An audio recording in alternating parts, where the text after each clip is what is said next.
Oremos. Senhor, muito obrigado por essa manhã, muito obrigado por esse tempo que estamos juntos, reunidos para aprender mais do Senhor, da Tua Palavra. Obrigado por essa liberdade que nós temos de Te buscar através desses estudos tão maravilhosos, Senhor, que nos enriquecem tanto o nosso conhecimento contigo e que se transformem em aplicação a prática no nosso dia a dia, na nossa vida. Nós queremos Te agradecer por esse tempo e por esse conteúdo que estamos tendo e recebendo do Senhor. Obrigado, abençoe essa aula, em nome de Jesus, amém. Então, eu vou pedir para você voltar na aula 5, só para eu completar ali uma parte que ficou pendente, tá?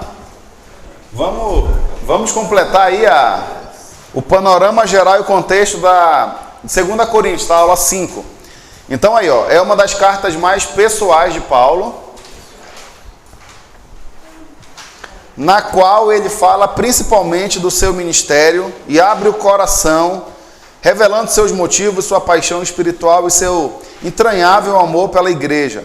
Paulo escreveu 4 cartas aos Coríntios, né? Eu falei isso da outra vez, né? Com base dos textos aí, 4 cartas aos Coríntios, 2 estão atualmente perdidas. Em 1 Coríntios, a segunda dessas cartas, ele usou palavras fortes para corrigir e ensinar. A parte da igreja respondeu de modo esperado, porém existiam aqueles que estavam negando a autoridade de Paulo e questionando seus propósitos e apostolado. Então a última complemento é apostolado. Então sempre que é importante isso aqui, né? Você ter esse entendimento de que Paulo ele precisou defender, falar, eu passei por isso, passei por aquilo, eu sofri, eu não sou inferior a esse super apóstolo. Então ele precisou defender o seu apostolado, não por ele, porque ele sabia quem ele era. Ele precisou defender pela igreja, que estava tendo essa dificuldade de reconhecer, né? Então tá, entrando na aula de hoje de Romanos, na verdade, antes de entrar nela, eu preciso reforçar os itens avaliativos da semana que vem, que é a prova. Já a semana que vem já é a 7ª aula. Então, vamos lá. No final da sua apostila, tem lá. Eu só vou passar rapidinho para você não se confundir aí no que é para trazer, tá? Na dúvida, traz tudo, né? Traz aí todas as apostilas. Então, vamos lá. Limite de falta 2, né? Mais de 2 está reprovado. Se faltou por motivo de escala de ministério, é abonado, tá? E aí você coloca, você põe ali na chamada, ministério, CENIB, você põe ali que aí a secretaria entende e abona a sua falta. Em caso de falta no dia da avaliação, no caso semana que vem, você deverá entrar em contato com a secretaria na mesma semana, tá? Logo na semana seguinte aí. Tem gente que é craque, né? No dia da prova, dá um negócio, né? Não faltou o curso todo, aí na prova, esquece, né? Dá um negócio assim, né? Aqui não vai ter isso, é claro, né? Com certeza não. Porque vocês estão preparados aí mas não vale faltar e aí falar, irmão, e aí a prova? Bênção? Dá uma luz aí, né? Como é que foi? Qual foi a mais difícil, né? A pergunta mais difícil. Aí essa nota não vai ser legal para você aí. Isso aí você talvez fazia antes de Cristo, né? Nossa, eu fui pego colando uma vez, antes de conhecer Jesus, foi horrível, olha. Muito bobo, eu anotei tudo na minha mão, a cola. Aí a professora passou assim no corredor, entregou, aí eu fui com a minha mão assim pegar a prova. Christian, eu conheço tua mãe, aí já começou, né? Aí já a cinta comeu solta lá em casa. Tá, a média para aprovação 6. Agora atenção aqui nesses pontos aqui, ó. Apostilas preenchidas. Então, ó, nós temos 5 apostilas. Por que 5? Porque a aula 2 e 3 é a mesma apostila. Lembrou aí? Que a gente pegou Gálatas e 1 Tessalonicenses. A primeira e segunda, né? Então, são 5 apostilas, todas elas têm que estar preenchidas. Na verdade, bora confirmar aqui? 1, 2, 3, 4, é isso mesmo. 2 e a 3, Então, ó, inclusive, tem que estar tudo preenchido, inclusive a sua tarefa do final, que é aquele grande organograma lá, né? Aquele passo a passo, aquela linha do tempo. Aqui, ó, só para você relembrar. Tem gente olhando com fixo, né? Qual é aquela lá? Então aqui tem os pontos. Se você tiver alguma dúvida, fale comigo, mas as suas apostilas preenchidas, elas vão contar isso aqui, tá? Então olha todas elas, vê, revisa. Se for preciso, fala com algum irmão. Ó, irmão, eu estava na aula, mas eu perdi esse item aqui, me ajuda, vem falar comigo. Eu não quero que você seja prejudicado por um pontinho, porque isso aqui é tipo a lei, né? Se você falha num ponto da lei, você falha nela toda. Então, ó, eu tô avisando para ninguém ficar com raiva de mim na semana que vem, né? Se ficou um sublinhado em branco, não é considerado tudo. Então, por isso que eu estou te avisando. Complete tudo, não deixe nada em branco. Deu para entender isso aí? Talvez ainda tenha gente semana que vem que vai ficar em branco e vai perguntar, mas tem que ser tudo, né? Não tem problema, mas eu quero te ajudar e deixar bem claro isso aqui, para você não ter... isso também é disciplina, né? Isso também entra como uma disciplina da sua vida aí, né? Então, completa tudo e na dúvida fala comigo, tá bom? Então, apostilas preenchidas completas. É tudo ou nada, é 100 ou 0. Então, preenche tudo. Até o que não é de preencher, escreve ali do lado, né? Para não ter dúvida. Segundo item avaliativo aí. Rapidinho. Presença. Presença, mesma coisa. É tudo ou nada. Mas eu só faltei uma aula. Aí perde esse ponto, entendeu? Então é todas as presenças e desde a primeira aula eu deixei claro isso aqui. Aí é claro, se você faltou por ministério, que esteja abonado ali na sua chamada, deixe bem claro isso aí você não perde. Mas se foi por viagem, por doença, alguma coisa, infelizmente a gente não tem essa exceção, senão abriria para todo mundo, né? Então, presença 100% também. Tarefas, agora preste muita atenção nas tarefas, porque aqui você pode se confundir. Não, essa rodada eu não trabalhei com fração de pontos, tá? A gente fez tudo ou nada, porque é mais fácil. E porque era uma sequência. Então, vamos revisar aqui as tarefas rapidinho? Da aula 1, qual foi a tarefa? A linha do tempo lá, completar tudo, beleza? E se você não fez, ainda dá tempo. Essa semana você pega tudo aí. A segunda aula, Atos 17, só 17? Ler Atos 17. Anote aí para você vai ser cobrado nisso aí, tá? Atos 17. Terceiro, era memorizar Qual foi aquela que era memorizar Gálatas 5:1? Da segunda aula. Tá. Então, na ordem, a linha do tempo, Atos 17, 1 Coríntios? Não. Na segunda aula era... Vamos lá, deixa eu pegar. Gálatas 5:1, era memorizar Gálatas 5:1.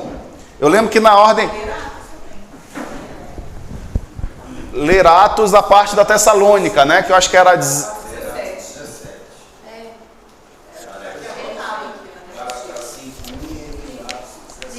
Tá. Tá. É porque tinham duas apostilas, né? Tá.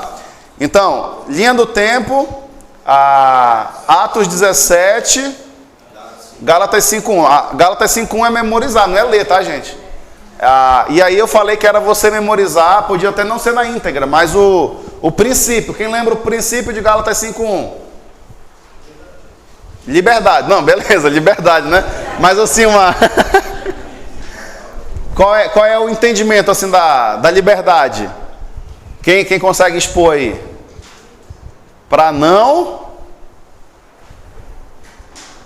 usar a liberdade. Se você souber isso, já está valendo. Não usar a liberdade para dar vazão ao pecado. Então, a liberdade que nós temos, ela não pode gerar em nós a mesma liberdade para pecar. Então, você tem que entender isso aí. E aí você vai falar isso pro camarada que vai corrigir tua prova, tá? Então, foi para a liberdade que Cristo vos libertou, porém não use a sua liberdade para dar ocasião ao pecado. Então, é mais ou menos isso aí. Aí depois era ler 1 Coríntios, 2 Coríntios e hoje Romanos, tá? Então nós temos aí, se você for pontuar, oi? Todo Romanos, todo livro. Vamos lá, então, linha do tempo, ler Atos 17, memorizar Gálatas 5:1, ler 1 Coríntios, 2 Coríntios e Romanos, combinado? Moleza. Se você corre, você coloca ali, ó, fonezinho de ouvido. Não, Vitor? Uma corridinha lá, tá. Essa semana eu fui correr no lago e eu coloquei para dar uma escutada num texto ali. Aí quando eu comecei a correr devagar, assim, eu falei, ué, gente, tá... Tem que colocar aqui um apocalipse, né, para dar uma turbinada. Anderson, tu pode ligar esse ar aqui na minha direção, amigo, que ele tá... Estou Tive uma noite abençoada hoje. Estava de plantão com meus filhos, que a esposa está no acampamento das mulheres. Olha, madrugada foi boa, né? Acordando. Sim, é bom que a gente dá mais valor, né? A maternidade, no caso. Vamos lá, então. Começando a aula de hoje. E a prova vale 6, tá? A prova vale 6, é o último ponto aí. E a prova está dada. Eu vou dar assim para você, né? Aí você faz. Romanos, o autor Paulo, e aqui é importante você entender que essa é uma daquelas cartas que não há dúvida, tá? Como eu já comentei em algumas aulas anteriores, algumas pessoas tinham dúvida da autoria das cartas paulinas, e essa aqui é uma das que não há dúvida. Romanos... Entre todos os estudiosos passados e contemporâneos, não há dúvida de que é Paulo realmente o escritor. Provavelmente escrito aí em 57 depois de Cristo, na região ali de Corinto, né, daquele contexto geral, quando Paulo se preparava para sua visita a Jerusalém. Então, foi nesse meio tempo. Lembra que ele estava nas viagens dele e ele falou...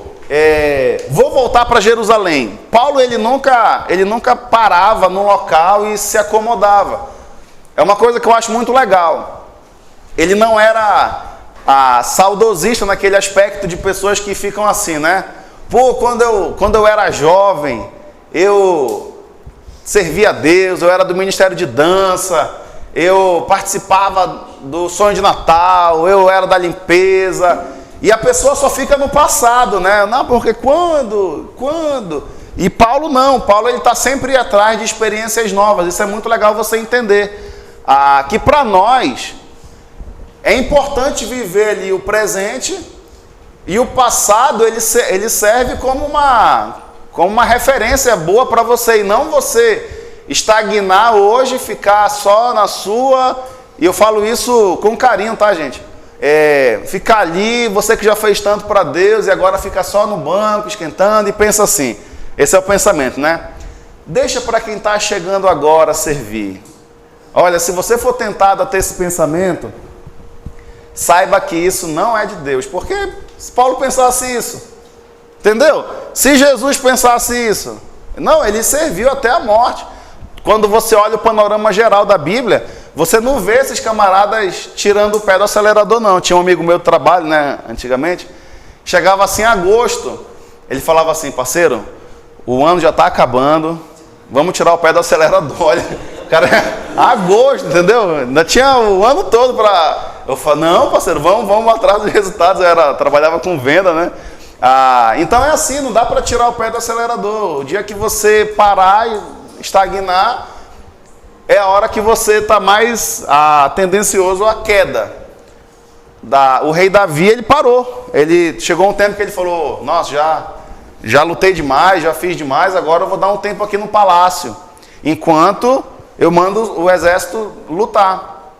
E ali foi a queda de Davi, né? Que ele estava lá, ocioso, e aí ele vê aquela mulher bonita, manda trazer, e você já sabe todo o resto da história. Inclusive, na meditação da folhinha, traz alguma coisa, né, de Natan repreendendo ele, enfim.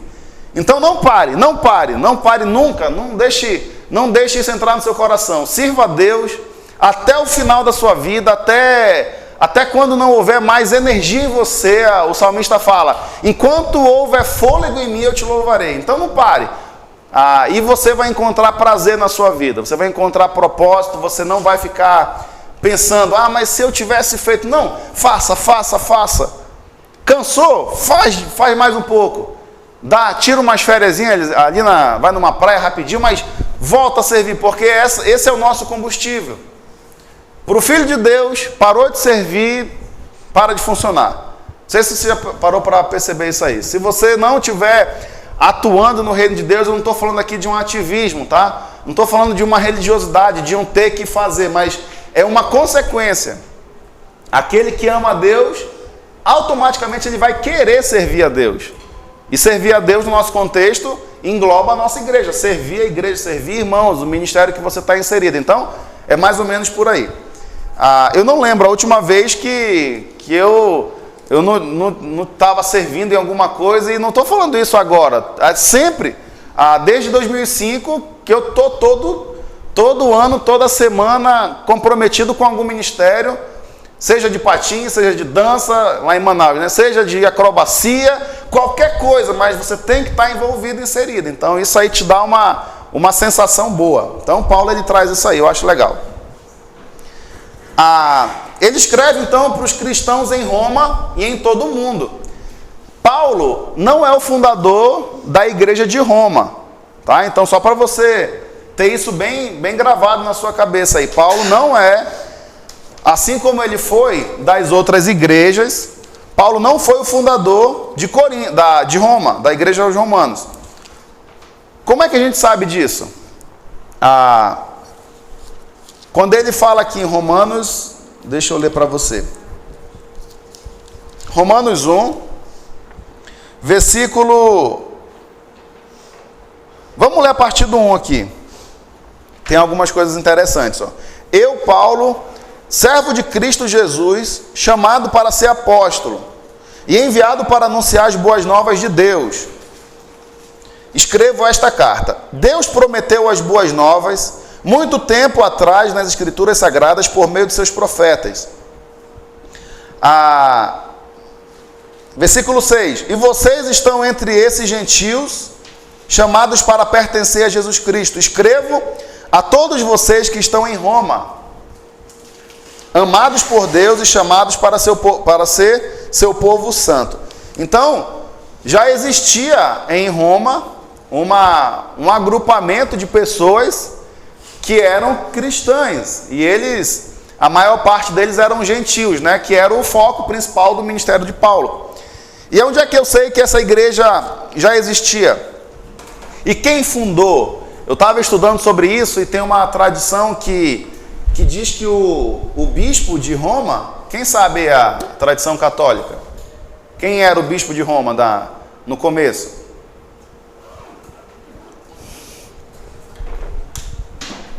Você não vai se entregar aqui não, tá? Não tem, né? A tradição católica, ela traz que Pedro era o bispo de Roma, né? O pastor, o líder. Mas isso não tem nenhuma comprovação bíblica, tá? Nenhuma comprovação bíblica e histórica. A gente vai para a Bíblia, na verdade, e vê Paulo mandando essa carta a Roma. E imagina só, Paulo, servo de Deus, Pedro, servo de Deus. Você acha que Paulo iria mandar uma carta atravessando o ministério de Pedro? É óbvio que não.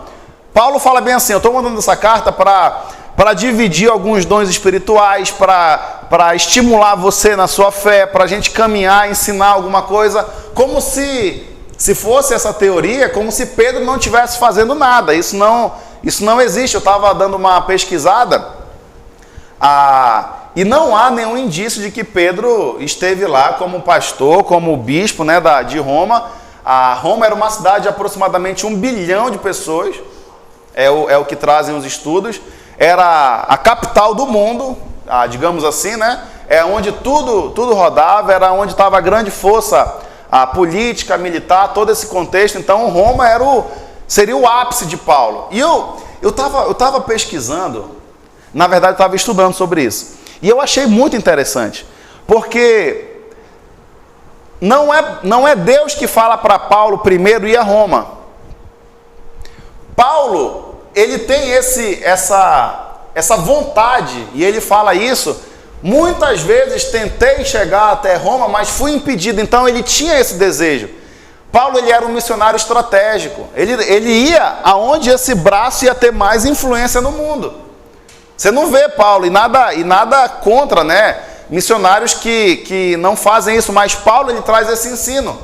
Ele ia onde era a veia, e de lá o evangelho ia se espalhar muito mais rápido. Então ele tinha essa estratégia.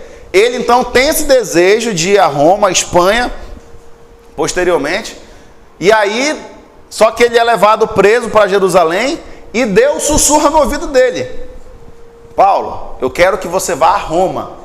Percebe então que parte de Paulo um desejo, uma vontade, depois Deus dá essa confirmação. Eu acho isso incrível, que Deus, ele trabalha não no mistério, na maior parte das vezes, né? Ele espera uma atitude nossa e depois ele vem confirmando essa direção.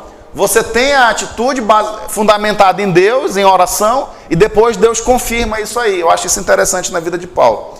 Então, só para trazer que não há esse indício, Paulo não seria deselegante de fazer de atravessar Pedro, né, nesse quesito, o que é muitas vezes apresentado aí fora. Romanos é a carta mais importante de Paulo. Tanto que você vê, logo depois de Atos, já é a primeira carta. Por que é a primeira carta? Alguns teólogos acreditam que é pelo tamanho dela. Realmente ela é a maior em tamanho, em conteúdo. Porém, eu prefiro ficar com os outros que acreditam que, na verdade, é a carta mais fundamentada na teologia. É a carta mais rica, teologicamente falando. A ponto de Lutero falar que se tivesse a carta de João, né, dos 4 principais, João, e Romanos seria suficiente para o evangelho ser apresentado. É em Romanos que você tem toda a doutrina bíblica. Tudo que você vê é fundamentado em Romanos. É uma carta extremamente teológica. Você vai ler na sua tarefa e você vai ver assim: caramba, onde é que Paulo estava com a cabeça quando escreveu isso aqui? E você fica ali, se você ler com atenção, você vai ficar martelando e martelando. Tem um estudioso, foi um estudioso chamado Martin Lloyd-Jones, que ele faz é um dos maiores, se não o maior comentarista bíblico de Romanos. A gente tem isso com Nicodemos em uma parte, tanto que tem no Spotify um comentário bíblico em cima de Romanos. É o livro que mais traz conteúdo para você estudar. E ele traz 366, esse Martin, e ele vem mastigando todo o livro de Romanos. Imagina só, 366 estudos em cima de basicamente 1 hora, a ponto dele falar, quando ele pega: eu, Paulo, servo de Cristo Jesus, ali já dá uma mensagem. Porque ele está trazendo que ele na verdade, ele é o Paulo e ele é um escravo de Deus. Então ele não é alguém que está querendo tomar o lugar de Deus, ele exalta a soberania de Deus, então por aí já dá para tirar uma mensagem. Então, o livro de Romanos, ele tem essa particularidade. Eu queria citar três grandes eventos do pós-cristianismo que foi influenciado pelo livro de Romanos. Quem já ouviu falar aqui de Agostinho? Agostinho de Hipona, sim. Foi um monge, foi um cara que sua mãe orou por ele 30 anos para ele se converter. E finalmente então ele se converte. Ele estava na casa de um amigo certa vez e ouviu uma criança falar assim no pátio, na grama: toma e lê, toma e lê. Então ele tem esse entendimento do livro de Romanos e ele então se converte ao ler Romanos 13. Foi a base da conversão dele, que ali cai a ficha dele e fala: é isso, eu estou aqui vivendo numa religiosidade, eu não estou vivendo o cristianismo puro e simples, eu não estou vivendo uma fé genuína. E Agostinho então ele é convencido pelo Espírito Santo através do livro de Romanos. Não foi outra passagem, foi o livro de Romanos.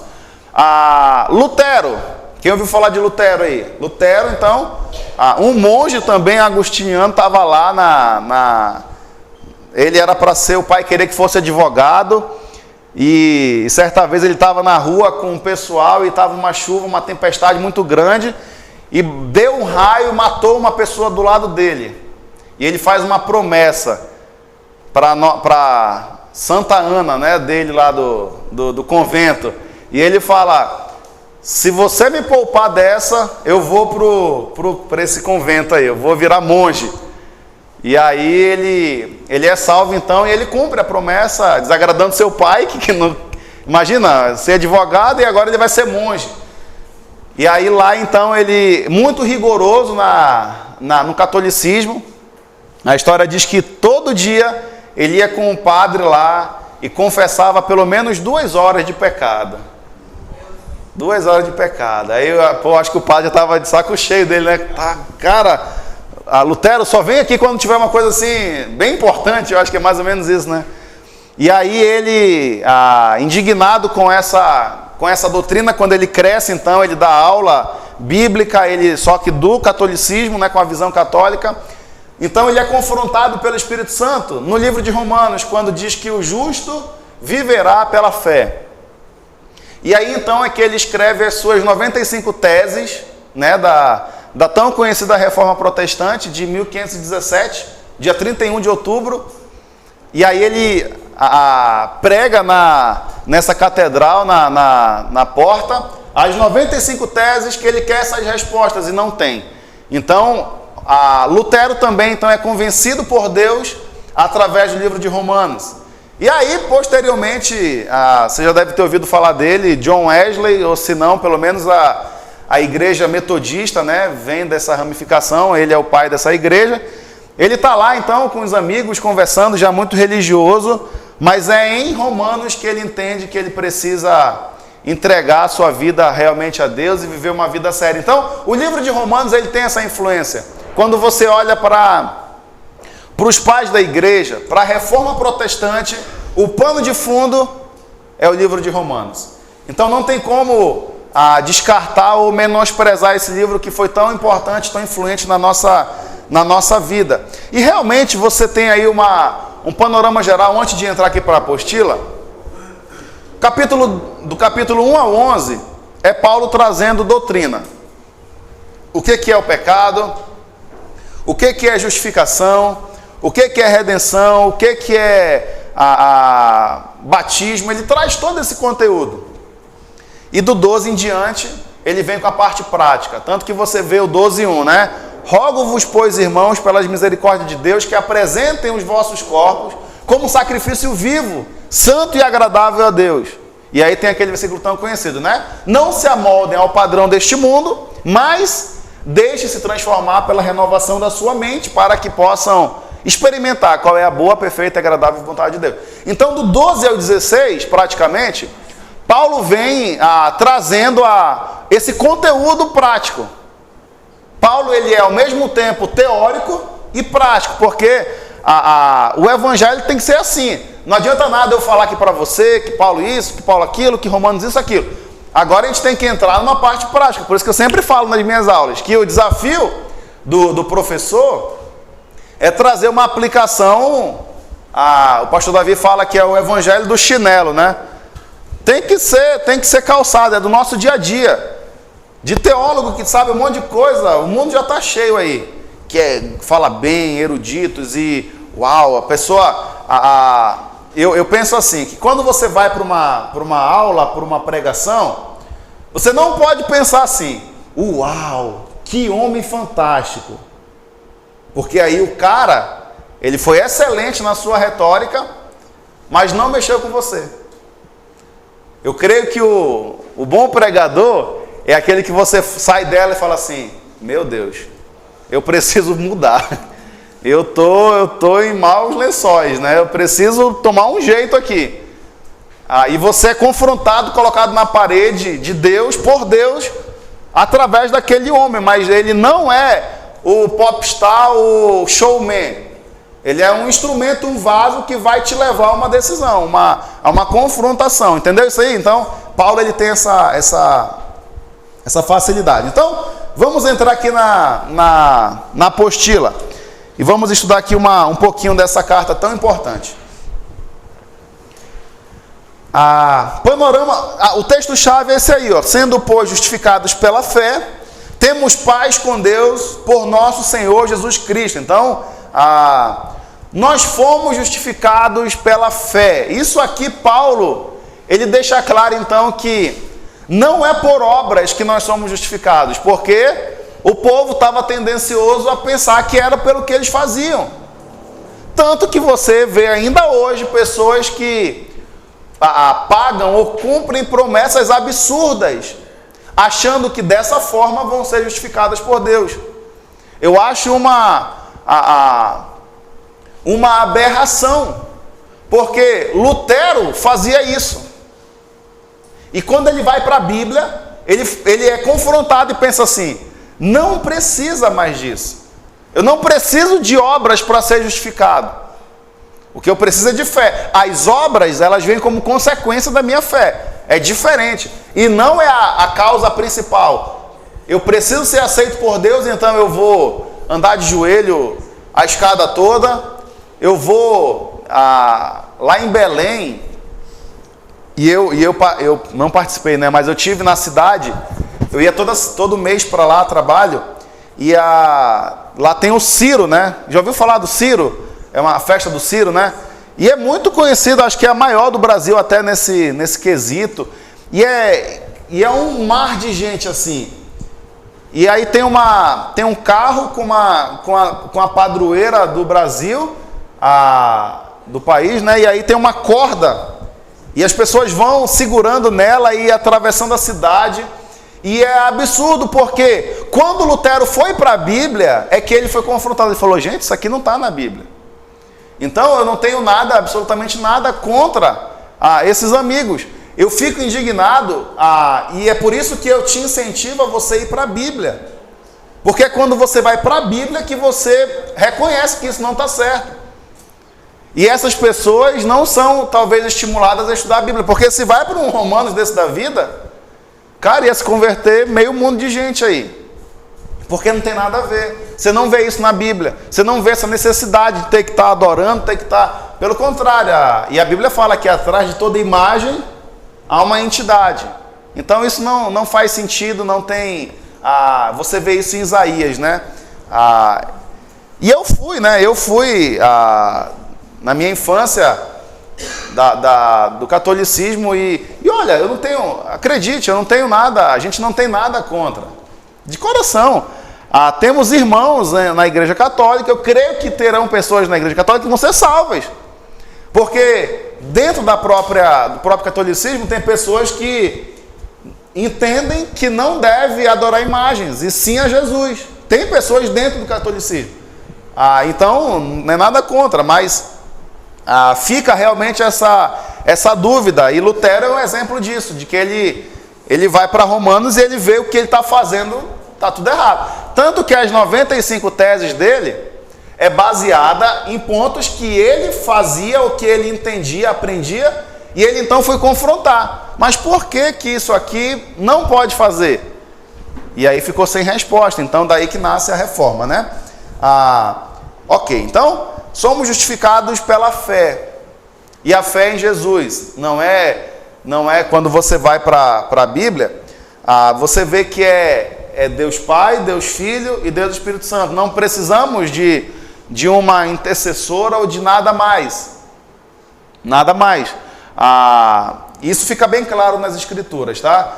Embora Maria tenha essa importância na história de ser mãe de Jesus, ela não tem nenhuma força doutrinária para nos levar até Deus.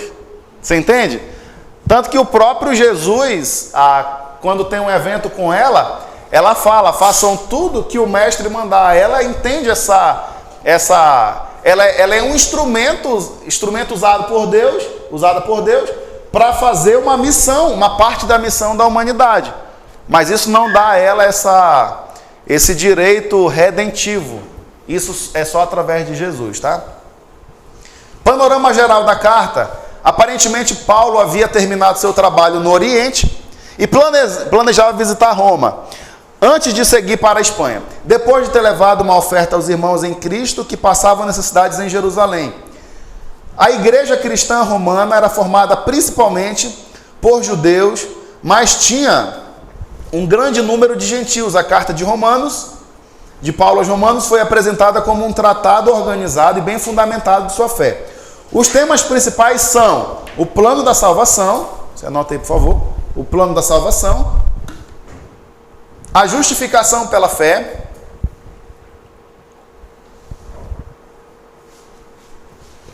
então o plano da salvação, a justificação pela fé e a santificação por meio do Espírito Santo.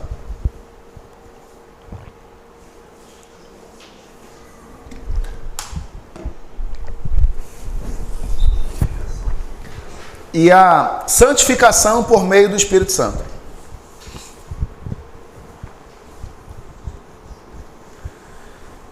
Isso é do capítulo 1 ao 11, depois exortações, principalmente acerca dos deveres cristãos, do 12 ao 16. Pegaram aí todos os pontos? Tá. Faltou alguém? Eu repito aqui.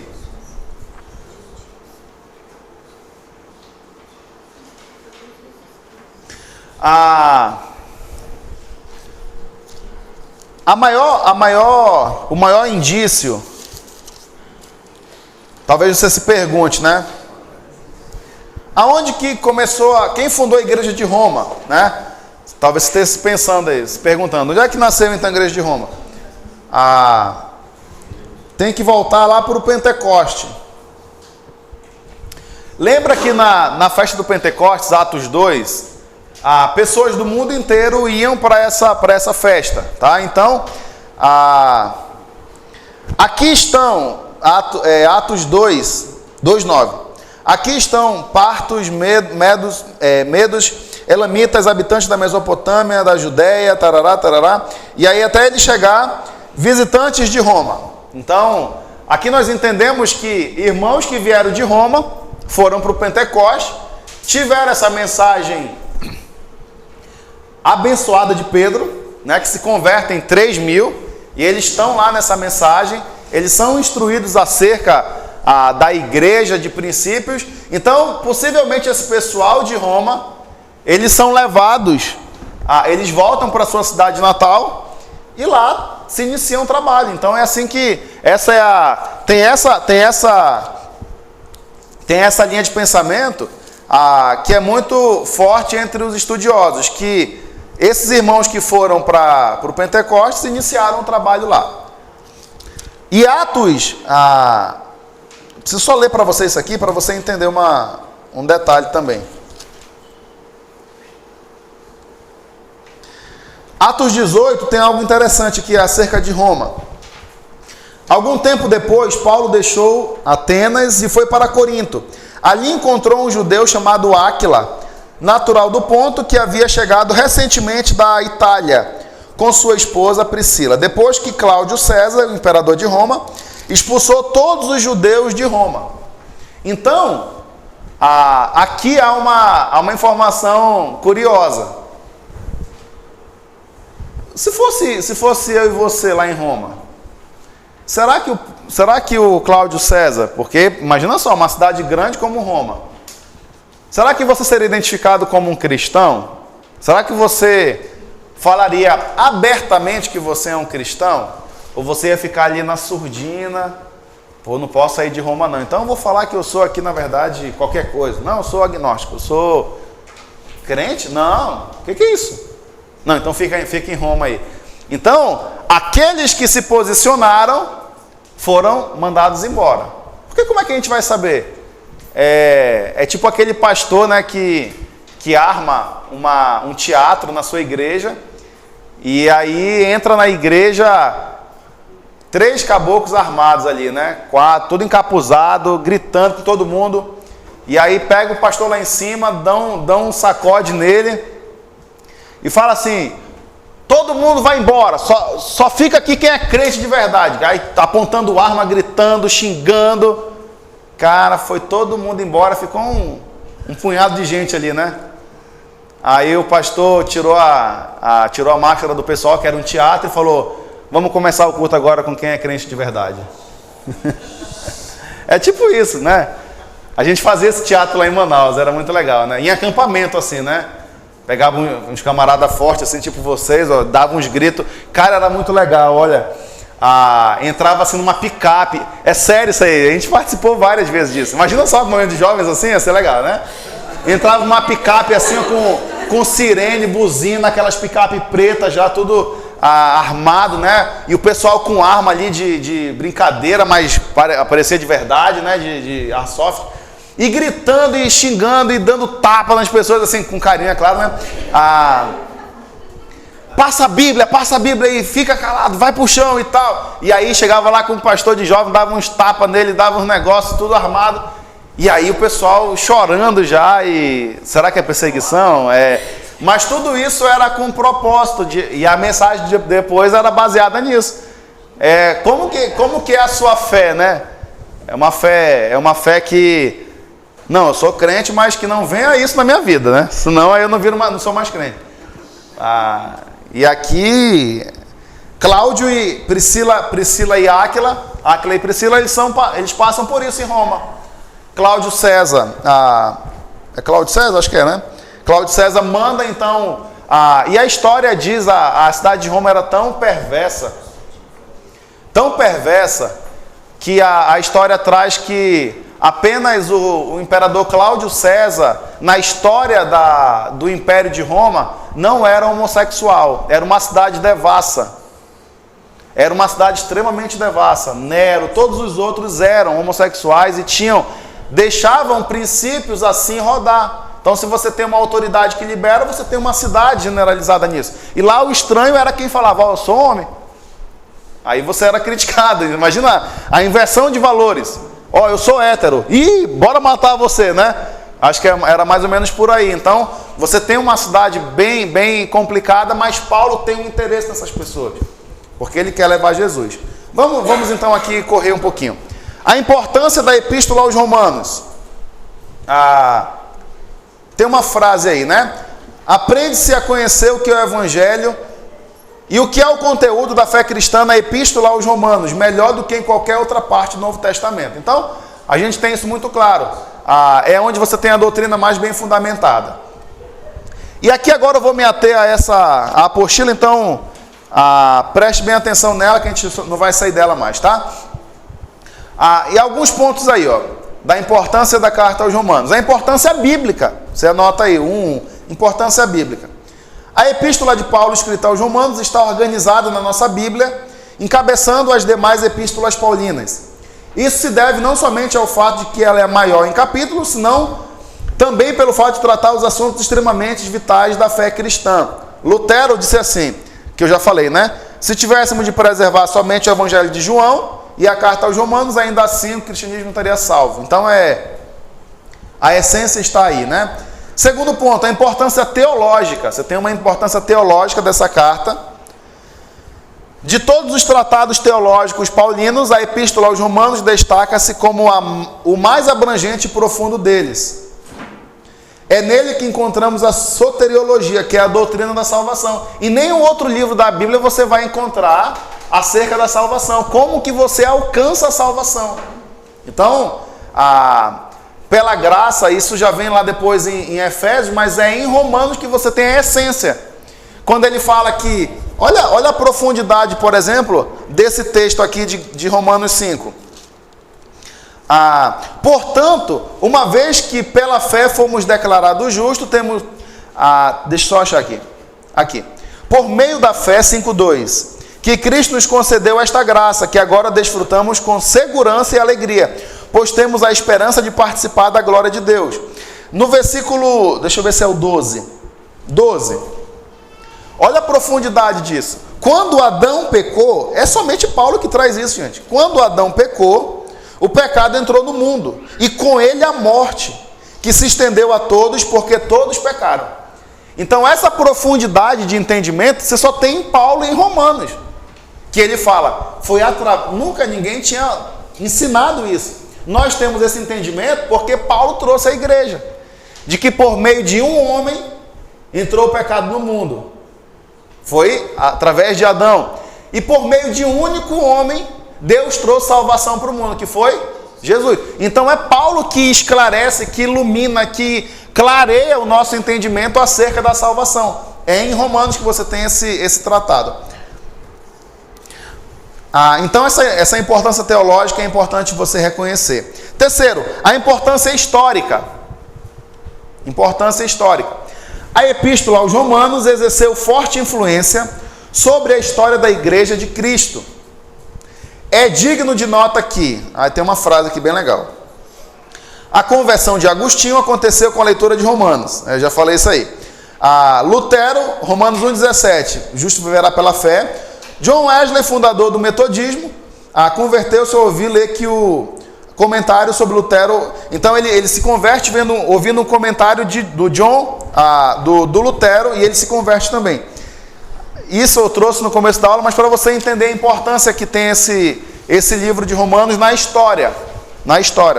Isso vem passo a passo nas décadas, trazendo essa importância. Segundo, assuntos bíblico-teológicos expostos na epístola aos Romanos. Aqui é importante, aqui existe muita profundidade nesses textos. A universalidade do pecado. Então, complete aí. Tanto que existe uma grande questão teológica de que que Lutero ele tem um embate com um teólogo da sua época também, de que ele pensava, de que esse rapaz pregava que não, você pode viver sem pecado no mundo. E na verdade isso é uma falácia muito grande. E é aqui que eu quero que você entenda. É quando você entende o seu nível de pecado, a sua natureza pecaminosa, é que mais você vai até Deus. Quando você fica se pegando a princípios soltos de que não, é porque eu posso, eu consigo, eu não sou tão pecador assim, na verdade sou quase um santo, isso aí está longe de você alcançar uma maturidade com Deus. E os grandes homens de Deus, eles tinham a consciência do seu nível de pecado. Paulo falava, quanto mais eu quero fazer o que é certo, mais eu erro. Miserável homem que eu sou. Entendeu? Quem me livrará desse corpo mortal? Então Paulo tem essa consciência. Então, essa universalidade do pecado é importante você entender. A terrível depravação do homem. O homem ele é depravado em si. Nós não temos nada de bom na nossa essência, gente. O que nos difere de um assassino é que agora você tem Jesus. Mas na essência nós todos somos depravados. Se colocássemos aqui um vídeo de todos os seus pensamentos dessa semana, a gente iria se assustar, possivelmente. Claro, eu estou aqui abrangendo de forma geral, mas o ser humano, ele tem essa essência do pecado. E nós vamos conviver com ela até a volta de Jesus. Por isso há essa guerra. Por isso você, ora faz uma coisa certa e depois você, caramba, cai nisso aqui. Você fala uma besteira e você pensa, puxa vida, de novo, voltei a estaca zero, xinguei minha esposa, briguei, roubei, não devolvi o troco, sei lá. O ser humano ele é assim, e quando você entende esse nível de pecado no nosso DNA, é que você mais busca a Deus. Então Paulo traz isso aí. Imagina só, Se para você ouvir isso já foi desafiador, imagina para Paulo, pregando a uma multidão e pessoas falando, tá doido, esse Paulo tá viajando, ele tá lelé já. Então, há profundidade nisso. Um outro ponto, a justificação pela fé. Já falei sobre isso. É a fé, e não é a fé em nenhuma outra pessoa, não é a fé em você mesmo, é a fé em Jesus Cristo. E essa fé em Jesus não é apenas dizer que há uma fé, uma confiança, é viver por essa fé. Paulo, pela natureza eterna das coisas, visto que o pecado é pecado, retidão é retidão, e Deus é justo, não pode haver misericórdia separada da justiça.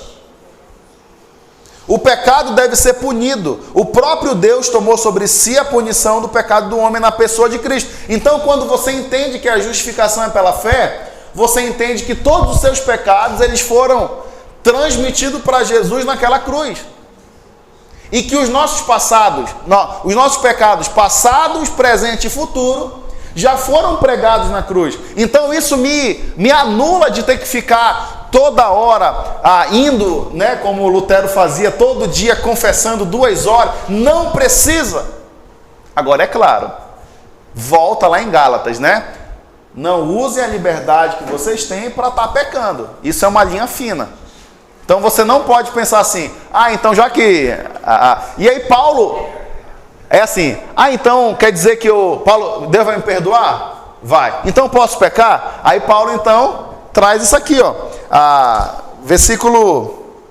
capítulo 6, versículo 1. O pessoal era esperto, que nem a gente é também com esse pensamento. Então quer dizer que eu posso pecar e depois peço perdão. Aí Paulo fala aqui, pois bem, devemos continuar pecando para que Deus mostre cada vez mais sua graça? Claro que não. Você entende? Isso não é uma luva para você então ficar pecando e brincando de ser crente. Na verdade, se você anda nesse ciclo, mostra que você não é de fato. Então é uma dureza. Mas Paulo está deixando claro isso aqui. Porque aquele que é de Deus, na verdade, ele quer agradar a Deus e quer estar cada vez mais longe do pecado.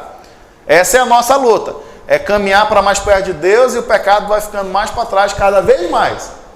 Então é mais ou menos por aí. Um outro ponto, salvação pela graça. A salvação é pela graça. Paulo baseia o argumento da eficácia da morte de Cristo para resgate do pecado humano na unidade da raça em Adão. Então, a salvação pela graça, né? Falei aí. O finalzinho da frase aí. O pecado de um levou a raça humana a essa condição. Portanto, a morte de um é suficiente para tornar possível aos membros da raça saírem desta mesma condição. Então, assim, o povo era muito conhecedor da lei. E quando eles iam para a lei, eles conheciam a história de Adão. Então, Paulo, ele traz um paralelo. Assim como o pecado, isso é totalmente divino, gente. A ponto do próprio Pedro falar, o irmão Paulo... Na segunda carta de Pedro, né, ele fala, o irmão Paulo, ele fala muito difícil, coisa difícil de entender. Então eu fico até feliz, porque se Pedro pensou isso, né, imagina nós quando lemos Romanos, a gente fica confuso, meu Deus, da onde vem essa sabedoria? É de Deus, Deus deu a ele para esse fim.